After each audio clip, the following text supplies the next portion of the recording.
I also want to formally introduce Dr. Burns to everyone. I have worked with her now for 15 years, officially over 15 years. So I've listened to Dr. Burns give hundreds of these webinars since 2007. I learn something new each time I work with Dr. Burns in a session like this. And just a little bit more about Dr. Burns before I hand everything over. She's the author of over 100 journal articles and multiple books. She's a neuroscientist and is a leading expert on how children learn.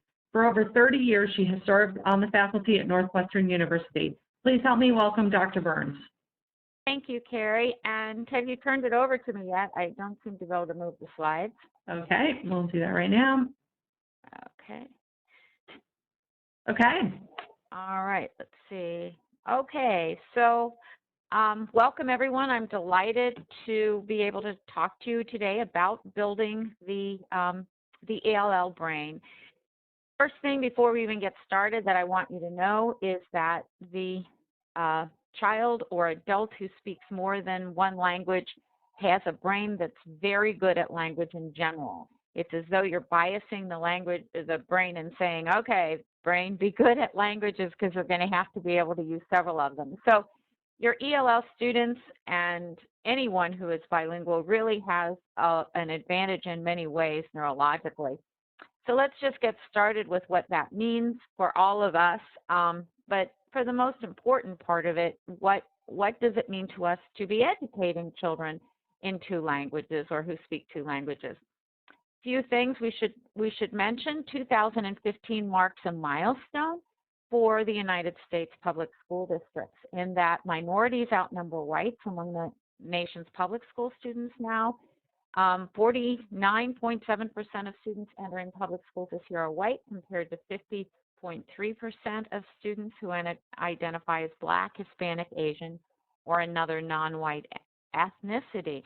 Now, if you compare that to what we had 10 years ago, you'll see that nearly 60% of public school students were white. So we have quite a difference, a 10% difference. And by 2022, that figure is projected to fall another to 45%, which would be to fall another 5%. Now, most of this growth, interestingly, is driven by children who are born in the United States. And it's born by children, the growth is driven by children born in Hispanic, Latino families and children born in Asian families. So the parents have come here, they have emigrated here, they speak their native language, the children have been born in the United States. So that's a big part of the population growth.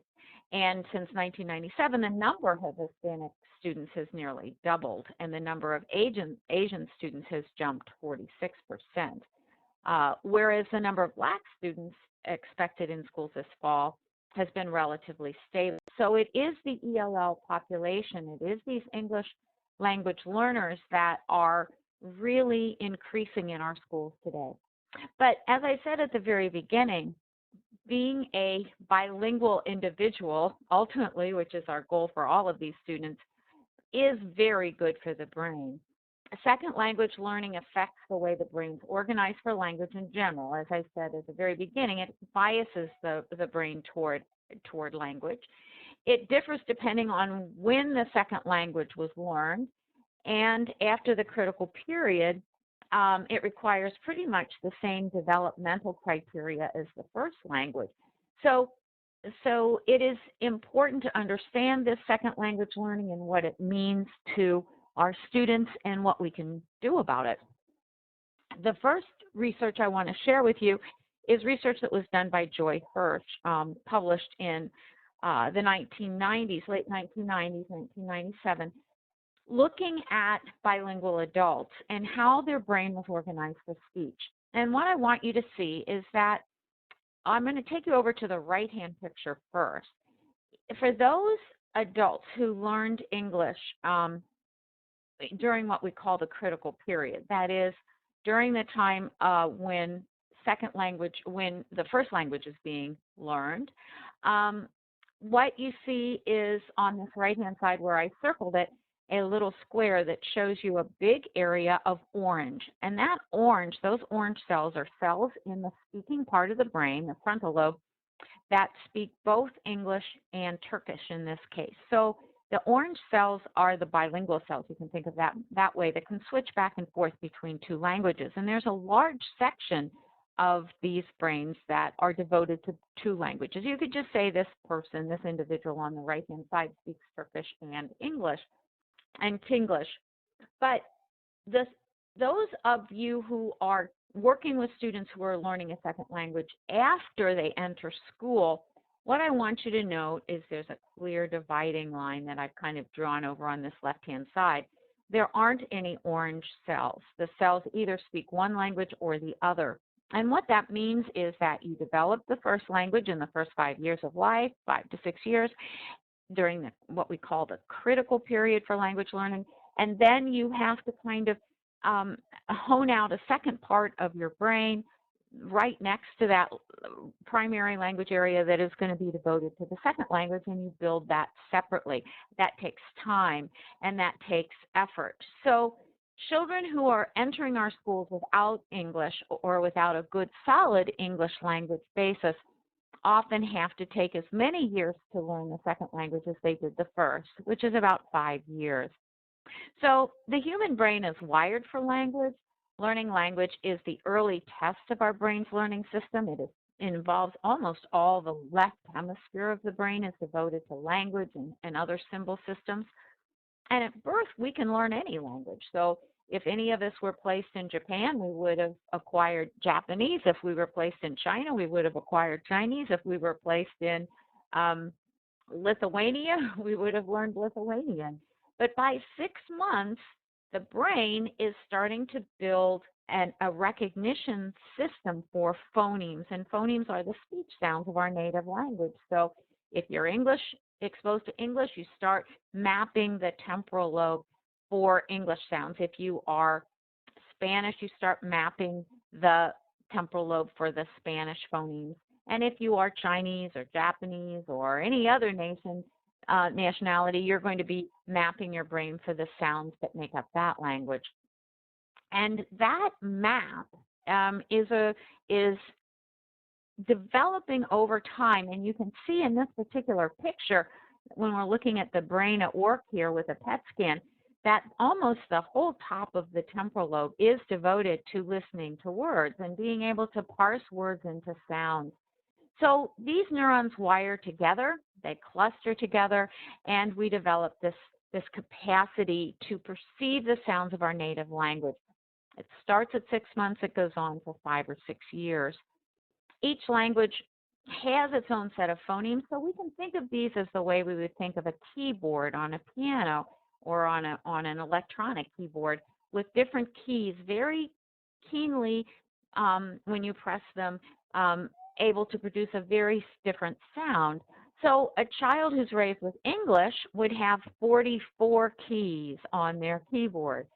And that means there would be 44 distinct phonemes for that language that the child would have to hear and be able to differentiate from the sounds next to it. Children raised with Spanish have a keyboard of only 26 sounds. So right away you can see that those children are going to have to expand their keyboard for many more sounds when they convert from understanding the Spanish language and listening to it to being able to listen and perceive the English language. So learning a second language then requires the brain to build these new keys, these new maps that enable us to perceive different sounds very clearly and distinctly. One of the things that we know is that the Fast Forward program was designed by 2 scientists who were very instrumental in developing the cochlear implant, which enables the human brain to be rewired for sounds directly through the nervous system instead of having to rely on an outer ear. And because of that, they have built this inner keyboard and know how to do that. And Fast Forward utilizes that technology to build the keyboard in students who are English language learners very quickly and very efficiently. So neuroscience then is a way that we can get in with exercises that are fun for students and enjoyable that help them learn the English phonemes that don't occur in Spanish, like the in the, or the in thin, or the z in zip.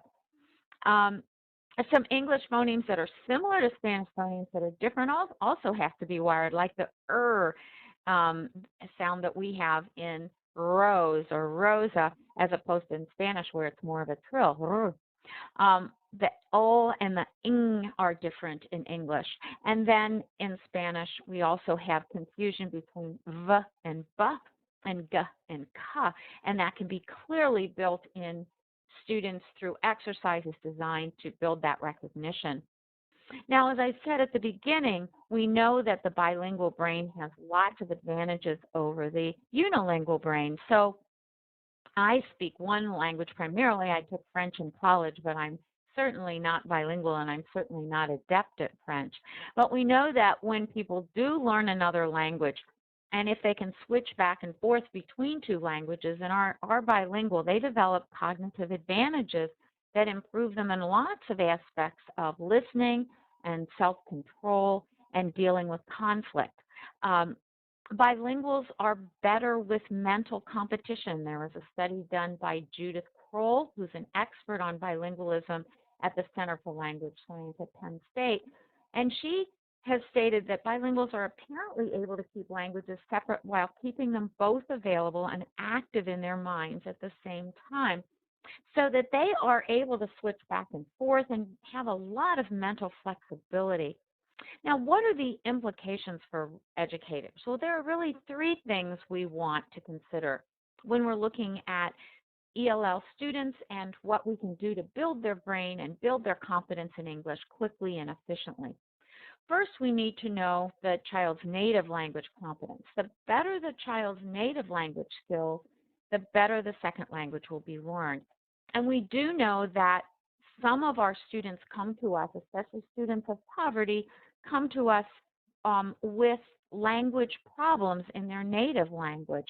And if their native language competence is not grade level or age level, then it's much more difficult to teach them a second language. And especially immersion, which is very popular in some schools, may really frustrate a student whose native language skills are impaired, if they have any kind of specific language impairment. Secondly, we know that older language learners require and benefit from direct instruction better than immersion. Immersion is very helpful in the very young plastic brain, but as we get older, especially as we reach middle school and high school, direct instruction, the research shows, is a better format for the older student. And the direct instruction is best, research shows, if it includes auditory training on the speech sounds, builds up that keyboard, and also if we directly teach rules of grammar to those students, they will learn it much more effectively. Finally, the third consideration is that students should be encouraged to use both languages. Sometimes parents or sometimes other well-meaning individuals will say, well, let's just use your new language now. Let's not switch back and forth. But it turns out that language switching actually builds frontal lobe flexibility and self-control and the ability to multitask.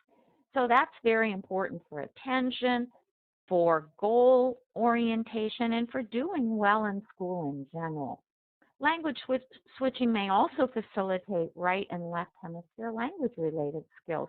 So it is actually good for the brain for the students to use English during the day if you want them to, and go home and use their native language at night with their family. And it's all right for them to speak to their friends who speak their native language sometimes, and then also use the English in the classroom. Now, what we have learned at Scientific Learning Corporation and the way that the Fast Forward programs are built is that the researchers have developed the use of exaggerated phonemes so that the sounds that distinguish, let's say, Spanish from English are made longer and louder than they would be in normal speech. Now, to your ear and my ear, the speech will sound a little funny because it will be exaggerated. But if you think about how those of us who work with students who are English language learners often talk, we often slow down and we often exaggerate the sounds for them because we're trying to draw their attention to them. Well, what the Fast Forward products are able to do is actually have this exaggeration done within the program itself by manipulating the actual acoustics or the sound signature of each of the sounds. So you're not distorting the sounds the way we do if we try to make them longer in speech.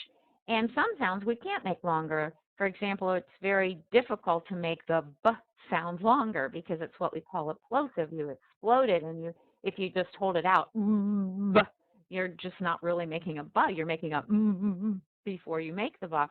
So what the researchers have been able to do is digitally go in, alter these sounds, and then gradually wean the students away from that exaggeration.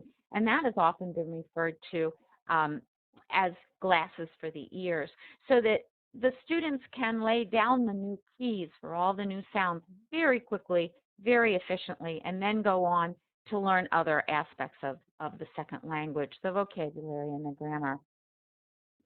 We know that for spelling and reading and writing to progress, we need to have accurate language processing. So the sooner we can get these students able to understand the language, English, to be able to perceive the language, the sooner they're going to be able to use those skills in school to do what we're intending them to do, which is learn to read and write and spell.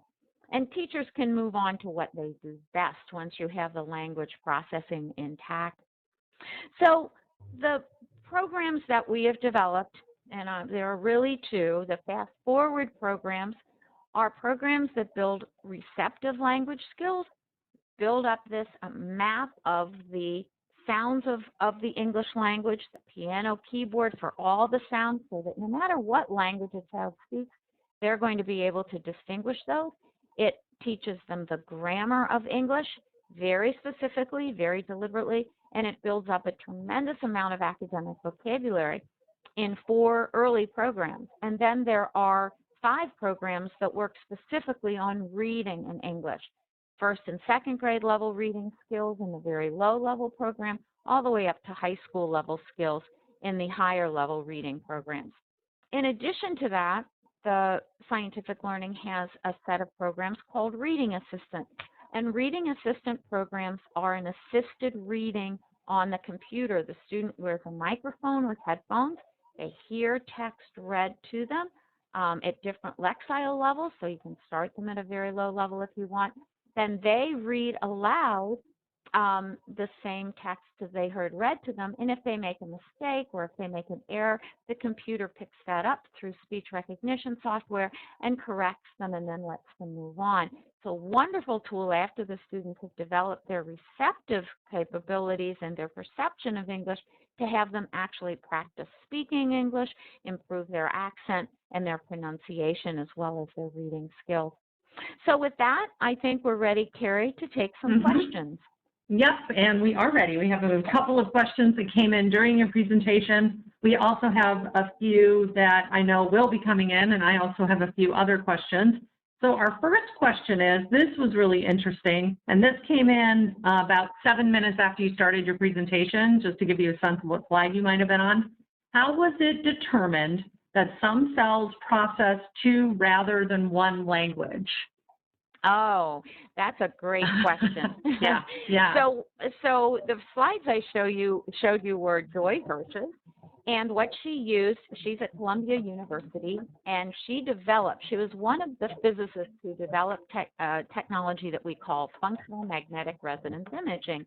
And what that allows you to do is you lie in an MRI machine, and she had these individuals imagine that they were looking at words, and they were either Spanish words or Turkish words or English words, and she would show an object, and then they would think of the word, either in Turkish or English. And when they did, she could see which cells fired in this part of the brain called the frontal lobe. And what she discovered is that the individuals who were bilingual from a very young age, before 5, had the same neurons firing, whether they were thinking of the Turkish word for, let's say, brush, or whether they were thinking of the English word for brush. So if it showed a picture of a brush and then above it said Turkish word and they thought of the word, she would see which cells lit up. And functional magnetic resonance imaging is very effective for looking at which parts of the brain are doing what. And that's how she was able to determine that. But I'll add to that since Joy Hirsch's research in 1997, there have been other technologies used. One of them is actually placing electrodes on the surface of the brain, of the cortex, and looking at which cells fire when you hear different sounds, whether you hear an English sound or a German phoneme or a Russian phoneme or Asian, and also when you're thinking of producing words or grammatical endings in different languages. So that research, her research has been extended to actually what we call single unit recordings, actually going in to individuals, putting a little grid on their cortex and measuring how their neurons fire specifically to the sounds. That's a really good question. We're getting some really good questions here. And I'm also curious about this question from one of our attendees. I knew a little boy one time who had a mother who spoke German to him and the father spoke English. So this person is asking, how difficult is it for a child to learn two languages when each parent speaks a different language to the child? That's a really good question. And actually what the research has shown is that it's easier for children to learn two languages when each parent speaks a different language. So the child learns to identify, let's say, German with the dad and English with the mom. Now, children can learn both languages if one person speaks them or if they hear one in school and one at home. But it does seem to speed the process a little bit. Some research shows that it does speed the process a little bit if the child, when they're young, has one adult speak one language and one the other. So whoever did that you know of probably had a good technique. Yeah, and it was 20 years ago, so it was before all the ELL stuff that we have today. There's another really good question. What evidence is there for bilinguals being more self-controlled, or is there any research on that? Yes, so the research that's been done on that is the term that's used, sometimes they use cognitive control is the term for self-control, and sometimes they use executive functions. But what they do is they have a test where you have to very specifically, they have several tests, many of them are computerized, but you have to very specifically, let's say, shift from one kind of stimulus to another kind of stimulus very quickly. And if you are impulsive, you don't make the shift. You try to do things the way you did them before. And if you can shift and go back and forth between two different kinds of responses very quickly and efficiently, that's one measure of self-control. So psychologists have these computerized activities that they test, that they've standardized, that are measures of self-control, and that's what's been used with bilingual students to show that they have an increased self-control when they actually use the two languages and switch back and forth. Okay, so next question is, what are your thoughts on continuing ELL students in a dual language program when they are demonstrating language delays in both languages and can't pass access or any other test? Okay, that is a really good question. And that's where something like Fast Forward could be really helpful for you, because the nice thing about the Fast Forward program is it builds competence both in the native language structures and in the second language structures. Now, I should emphasize that Fast Forward is English grammar and English vocabulary, but there is quite a bit of evidence that's been used around the world that students who have language problems in their native language benefit from that same kind of neurologically based instruction that drives the brain to be sensitive to language and to build the language pathways. So as far as the question when it said, should we continue the dual language instruction when a child has a problem in their native language and probably a problem in both as a result? And my recommendation would be to put them on a program like Fast Forward for about 6 to 8 months, or 6 months probably, about a semester. You can keep them in the dual language instruction, but the Fast Forward program will really accelerate that, and then you can get them back in right away after the semester of working on it. Okay, so the next question, and I want the attendee to send me a chat to make sure I understood the question correctly, or to make sure Dr. Burns understands the question correctly. This gentleman is a high school level teacher, currently in a 12-week ELL SEI class. Isn't it difficult for teacher and ELL student in an inclusion environment? I'm not sure. Okay, yeah, Do you ask understand the that? question again. I don't maybe I can, so say it again. Okay, so this person is writing in as a high school level teacher and is currently in a 12-week ELL SEI class.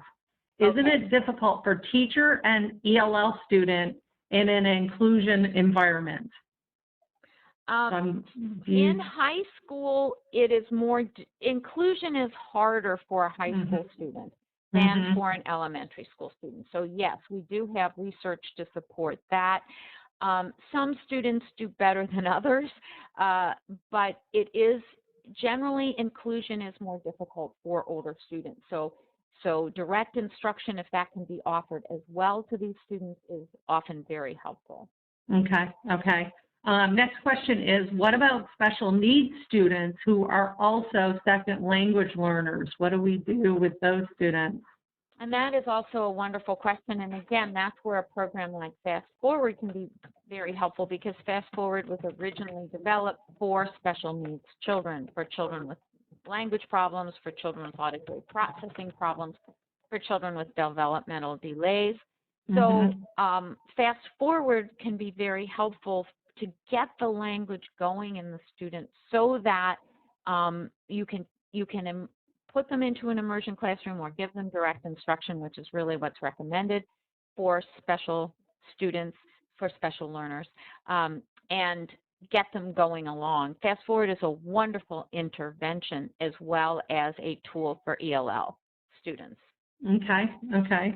Next question is, we have some Chinese students in our school.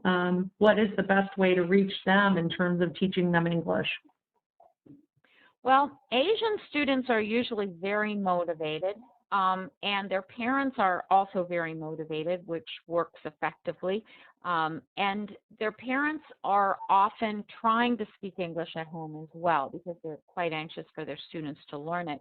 But again, immersion is okay for those students when they're younger, as long as they don't have a learning disability of any kind or a language impairment. But the Fast Forward programs can accelerate the process. And the nice thing about the Fast Forward programs is, if the families have technology in the home, the students can work on the programs at home as well as in school. You don't necessarily have to take them out of the classroom. And another thing I'll add is the parents can work on the programs too. So if the parents are anxious to learn the English language as well, and get rid of their accent and become more fluent in English, you can use it both ways when you have that kind of a technological intervention. Okay, one of our last questions here today is, does this work for students with mental impairments, moderate to severe, is what the person is asking? Yes, we have some research on students who are, I would say, mild to moderately intellectual deficits. So, and the research that we have is that it takes longer for the students to gain language competence. You can kind of take the IQ and double it. So if a child has an IQ of 50, it will take about twice as long for them to make the same gains as a child with 100 IQ. But they do make gains, and it is very effective, and it's very effective whether they speak English as their native language or not. Great, and there might be one more question down here. Let's see here, see if there's anything else that's coming in. I have asked a few people to contact me at webinars@signlearn.com if you want more specific information on pricing or working with families or schools, or you want a demo. Feel free to email me at webinars@signlearn.com, and I'm looking to see if there's any other questions before we end today. Oh, okay. Does Fast Forward work on all modalities, writing, reading, listening, and speaking? Fast Forward works on listening and reading. Reading Assistant works on reading and speaking. So you've got those three modalities, and we have research that was done at a university with middle school and high school students showing that it does help with writing. But I should say it doesn't specifically have exercises for written language. But Okay. it does, but we do have exercises definitely for receptive language, for reading, for speaking. Okay, and last question today is talk about middle school students and how Fast Forward would work for middle school students. Well, middle school students, we have a set of programs specifically designed for middle school students. They have different graphics, and they are, if it's the Fast Forward program, it's building the same capacities of ability to perceive speech sounds, ability to understand the grammar of English, ability to develop the vocabulary for English, and then ability to read. But it's geared for the middle school students specifically. So the Lexile levels of Reading Assistant are for middle school levels, and Fast Forward has graphics that are more mature, a space theme for middle school students, middle school and high school students. Great. Oh, great. Okay, so we have come to the end of the webinar. Oh my gosh, we're